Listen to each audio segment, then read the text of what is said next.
Are we all met? Pat, and here's a marvelous convenient place for our rehearsal. This green plot shall be our stage, this hawthorn break our tiring house, and we will do it in action as we will do it before the Duke. Peter Queens. What say thou, Bully Bottom? There are things in this comedy of Pyramus and Thisbe that will never please. First, Pyramus must draw a sword to kill himself, which the ladies cannot abide. How answer you that?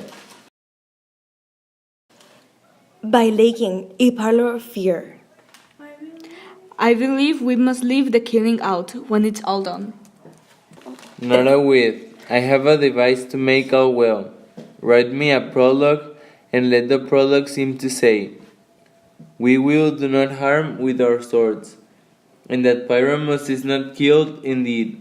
And for the more better assurance, tell them that I, Pyramus, I am not Pyramus, but Bottom the Weaver. This will put them out of fear. Well, we will have such a prologue, and it shall be written in 8 and 6. No, make it 2 more. Let it be written in 8 and 8. Will not the ladies be afraid of the lion? I fear it, I promise you. Masters, you ought to consider with yourself to bring in, God shield us, a lion among the ladies is a most dreadful thing, for there is not a more fearful wild fowl than your lion living, and we ought to look to it. Therefore, another prologue must be tell he is not a lion. Nay, you must name his name, and half his face must be seen through the lion's neck, and be himself must speak through saying thus or to the same defect, ladies or fair ladies, I will wish you, or I will request you, or I will entreat you not to fear, not to tremble. My life for yours. If you think I come hither as a lion, it were pity of my life. No, I am no such thing. I am a man as other men are.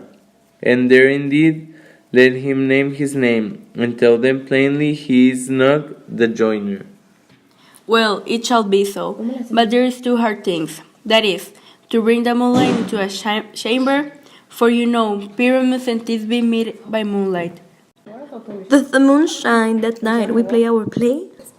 A calendar. Look in the almanac. Find out moonshine, find out moonshine. Yes, it doth shine that night. Why, then may you leave a casement of the great chamber window, where we play, open, and the moon may shine in at the casement. Aye, or else one must come in with a bush of thorns and lanthorn, and say he comes to disfigure or to present the person of moonshine. Then there is another thing. We must have a wall in the great chamber, for Pyramus and Thisbe say the story did not talk through a chink of a wall. You can never bring in a wall. What you say, Bottom?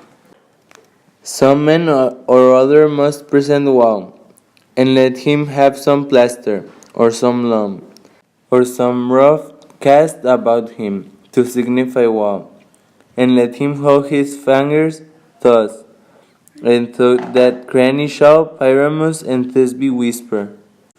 If that may be, then all is well. Come, sit down, every mother's son, and rehearse your parts. Pyramus, you begin. When you have spoken your speech, enter into that break, and so everyone according to his cue. What hempen homespons have we swaggering here, so near the cradle of the fairy queen? What? I play toward? I'll be an auditor, and an actor too, perhaps, if I see cause. Speak, Pyramus. Thisbe, the flowers have odorous savor sweet. Odorous. Odorous savor sweet. So hath they bread, my dearest Thisbe dear. But hark a voice, stay thou but here a while, and by I will to thee appear. A stranger Pyramus than e'er played here. Must I speak now? Ay, Mary must you, for you must understand he goes but to see a noise that he heard, and is to come again. Most radiant Pyramus, most lily white of blue hue, of color like the red rose of Stromfire, most risky juvenile, and eke most lavishou, as true as true horse, and yet would never tired, on me tea. Pyramus at the nini thumb. Ninus man. Why you must not speak that yet, that you answer to Pyramus. You speak all your part at once, cues and all. Pyramus enter. Your cue is past. It is never tired. If I were fair Thisbe, I were only thine. Oh monstrous, oh strange, we are haunted. Praise masters, fly masters. Help! I'll follow you. I'll lead you about a round, through Vogue, through Vache, through Break, through Briar. Sometime a horse I'll be, sometime a hound, a dog, a headless bear. Sometime I fire, and night, and bark, and grunt, and born, and barn. Like horse, hound, dog, bear, fire, at every turn. Why do they run away? This is a knavery of them to make me afraid. Oh, bottom, through you all change. What do I see on thee? What do you see? You see an ass head of your own, do you? Bless thee, bottom, bless thee, thou art translated. I see their knavery. This is to make an ass of me, to fright me, if they could. But I will not stir from this place. Do what they can.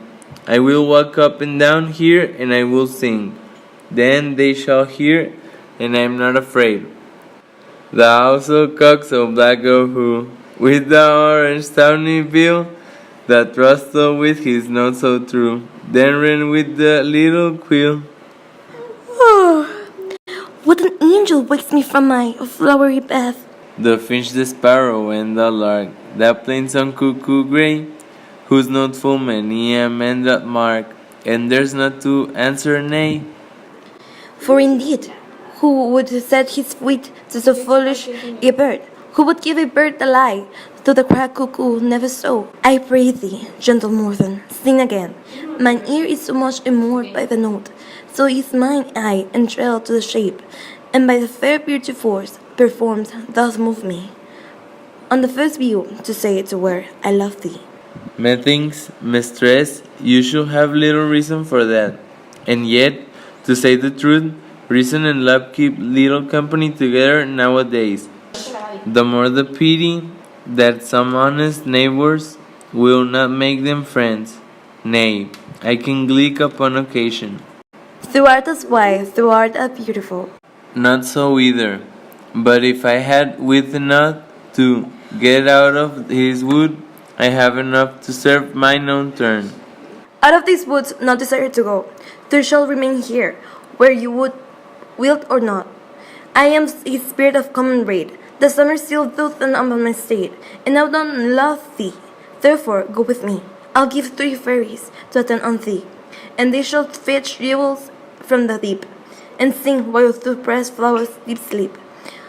And I will purge the mortal grogness so, that through shall like an airy spirit go. Please blossom, cobweb, moth, and mustard seed!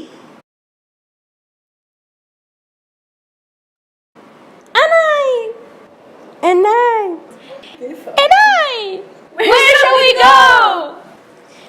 Be kind, encourage to this gentleman, hope in his walks, and gobble in his eyes, feed him with apricocks and dew rebels, with purple grapes, green figs, and mulberries.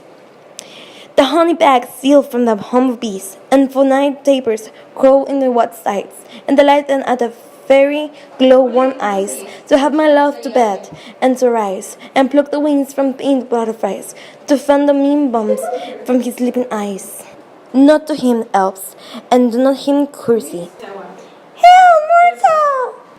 Hail! Hail! Hail! I cry your worship's mercy, heardly.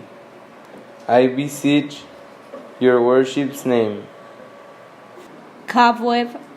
I shall desire you of more acquaintance, good Master Cobweb. If I cut my finger, I shall make bold with you. Your name, honest gentleman, peace blossom, peace blossom.